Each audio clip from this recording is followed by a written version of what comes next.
पहले मैं डेट्स पे आऊँ, मुझे लगता है आप सभी उस डेट से वाकिफ़ भी हैं और उसका नोटिफिकेशन गवर्नमेंट की हमारी ईसीआई की साइट पे भी है।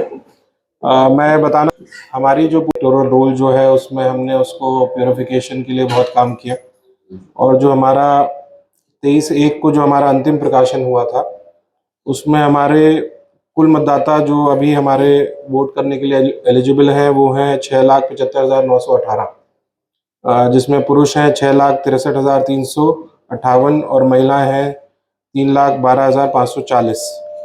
और उसके बाद जो 23/1 के बाद जो हमारा कंटिन्यूस रिवीजन हुआ है वो 15 तारीख तक, उसका भी मैं डेटा दे देता हूँ कि हमारे फॉर्म 6 हमारे को 1611 मिले हैं, फॉर्म 7 472 मिले हैं और फॉर्म 8 933 मिले हैं। तो इसको आप इस डेटा को आप रख सकते हैं अपने पास। हमारी सभी हमारे ईआरओज ने और हमारे बीएलओज ने इसमें बहुत अच्छा काम किया है और हमारा जो लक्ष्य था कि हम अपना न केवल 18 प्लस से जो हमारे वोटर्स हैं उनको बढ़ा पाएँ, जो फर्स्ट टाइम वोटर्स हैं उनको हम मतलब कैच देम यंग, तो उसमें हम सफल रहे हैं और काफ़ी अच्छा उसमें इम्प्रूवमेंट हुआ। पिछले सालों के मुकाबले हमारा ऑलमोस्ट 40% का इम्प्रूवमेंट है।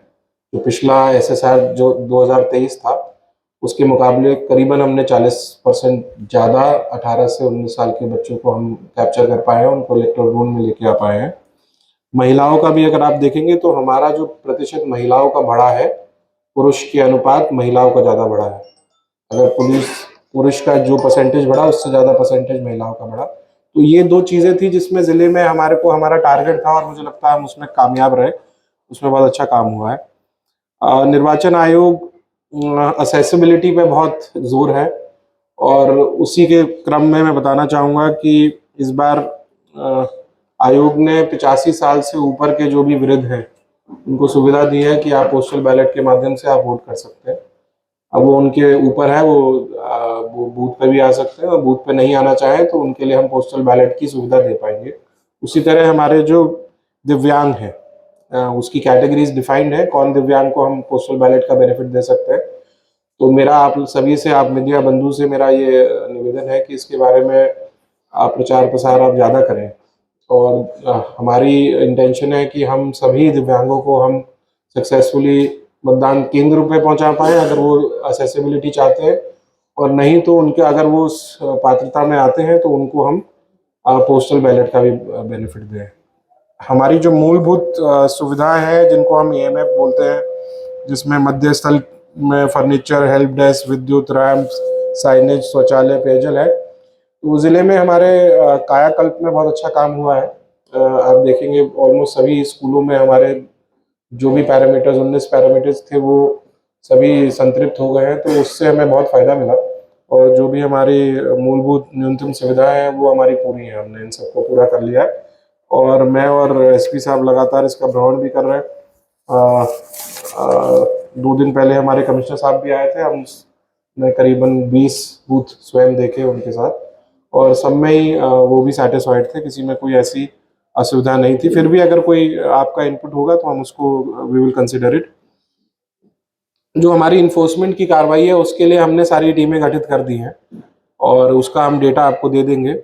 हमारे यहाँ पर आदर्श आचार संहिता के अनुपालन के लिए हमारे पास विधानसभा वाइज हमने स्थायी निगरानी 3 शिफ्ट में 2-2 टीमें लगाई हैं, 2 लेखा टीम, 2 वीडियो अवलोकन टीम, 2 वीडियो निगरानी टीम का गठन किया है और जो हमारा जो 72 आवर्स का जो हमारा एसओपी होता है, जो इमीडिएटली जब डेट ऑफ इलेक्शंस डिक्लेयर करता है इलेक्शन कमीशन उसके बाद जो लागू होता है, उसको हमने इंश्योर करा लिया है। हमारा अभी से कार्यक्रम शुरू हो गया। आप देखेंगे कि सभी पोस्टर्स, बैनर्स जो भी फर्स्ट 24 आवर्स में हमारा टारगेट रहता है कि कोई भी गवर्नमेंट की जो भी शासकीय बिल्डिंग्स हैं या कोई भी ऐसी गवर्नमेंट प्रॉपर्टीज़ है उस पर अगर डिफेसमेंट है तो उसको हम क्लीन आउट करा लें और उसमें हमारे सभी कार्मिक लग गए हैं। वो हमारा प्रोग्राम चल रहा है। एमसी हमने एक media certification and monitoring committee हमने media certification and monitoring committee हमने ली है ये, और मैं सभी पॉलिटिकल पार्टीज़ को भी और जो हमारे भावी कैंडिडेट्स हैं उनको भी मैं ये इसके माध्यम से बताना चाहूँगा कि जो भी वो एडवर्टीजमेंट करते हैं, पोस्टर, बैनर जो भी लगाएंगे, किसी भी तरीके का कोई भी पॉलिटिकल एडवर्टीजमेंट होगा वो इस कमेटी से पहले प्री सर्टिफाइड होगा, उसी के बाद वो लगा पाएंगे। तो ना केवल मैं आपको, अपने जो अधिकारी हैं उनको, बट सभी पॉलिटिकल पार्टीज को भी इसके बारे में अवगत कराना चाहूँगा कि इसकी किसी भी तरीके से आप इसको निगलेक्ट ना करें। उनके नंबर्स ले सकते हैं, हम नंबर्स आपको दे देंगे, उस पर किसी भी तरीके की अगर कोई समस्या है उसको आप रेज कर सकते हैं।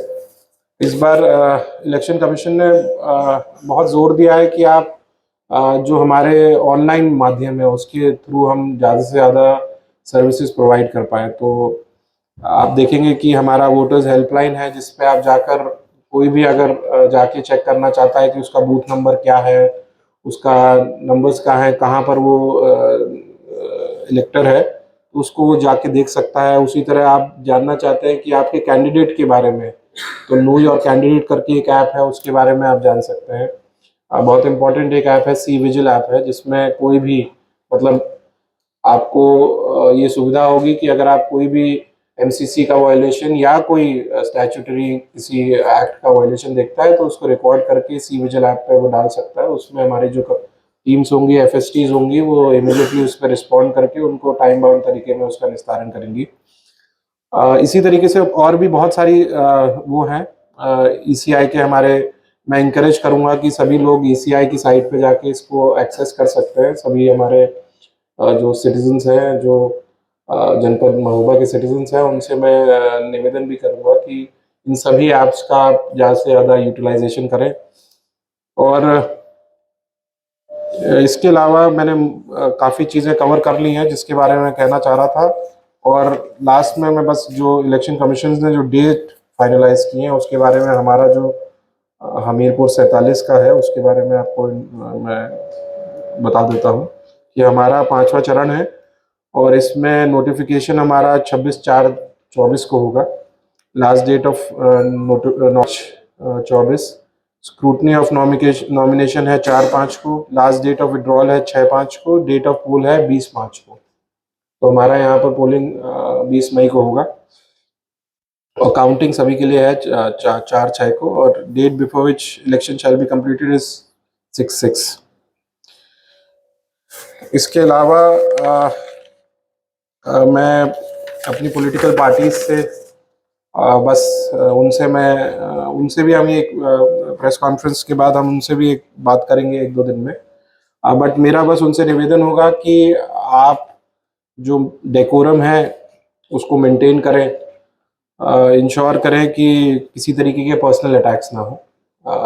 कमीशन ने भी ये बात कही है और हमारा भी उनसे सभी से निवेदन होगा कि एक मर्यादा के तहत ये इलेक्शंस कराया जाए। और हम प्रतिबद्ध हैं, मैं और हमारी पूरी टीम, कप्तान साहब, उनकी पुलिस की पूरी टीम, कि हम फ्री एंड फेयर और पीसफुल इलेक्शन कराने के लिए हम प्रतिबद्ध हैं, उसको कराएंगे। बहुत बहुत धन्यवाद।